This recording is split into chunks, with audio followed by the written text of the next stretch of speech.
D G I S P R major general Asif Ghafoor کہتے ہیں P T M کے supporters اور ورکرز کا خیال رکھنے کی ضرورت ہے۔ چند لوگ معصوم کارکنان کو اپنے مذموم مقاصد کے لیے استعمال کر رہے ہیں۔ دہائیوں پر مشتمل قومی جدوجہد اور بہادر قبائلی عوام کی قربانیاں رائیگاں نہیں جانے دی جائیں گی۔ مزید تفصیلات اس رپورٹ میں۔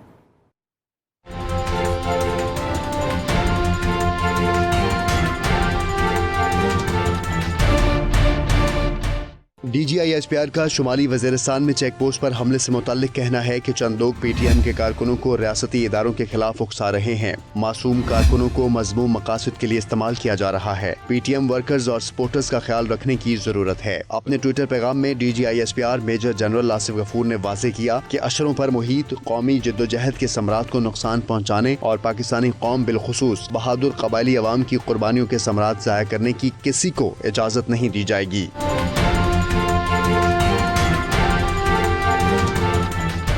رکن قومی اسمبلی محسن داوڑ اور علی وزیر نے ساتھیوں کے ہمراہ گزشتہ روز شمالی وزیرستان میں زیر حراست مشتبہ دہشت گردوں کے سہولت کار کو رہا کروانے کے لیے فوجی چوکی پر حملہ کیا تھا۔ علی وزیر اور محسن داوڑ نے مجمع کو اکسایا، مسلح ساتھیوں کے ساتھ پاک فوج پر حملہ کر کے 5 جوانوں کو زخمی کر دیا۔ آئی ایس پی آر کے مطابق محسن داوڑ اور علی وزیر کی قیادت میں مسلح گروہ نے شمالی وزیرستان کے علاقے بویا میں خرقمر چیک پوسٹ پر حملہ کیا۔ مسلح گروہ نے پہلے چوکی پر موجود جوانوں کو اشتعال دلایا اور پھر براہ راست فائرنگ کر دی۔ فائرنگ کے تبادلے میں 3 حملہ آور بھی مارے گئے جبکہ 10 زخمی ہوئے، جنہیں علاج کے لیے آرمی ہسپتال منتقل کیا گیا ہے۔ حملے کے بعد رکن اسمبلی علی وزیر 8 ساتھیوں سمیت گرفتار، جبکہ رکن اسمبلی محسن داوڑ فرار ہو گیا۔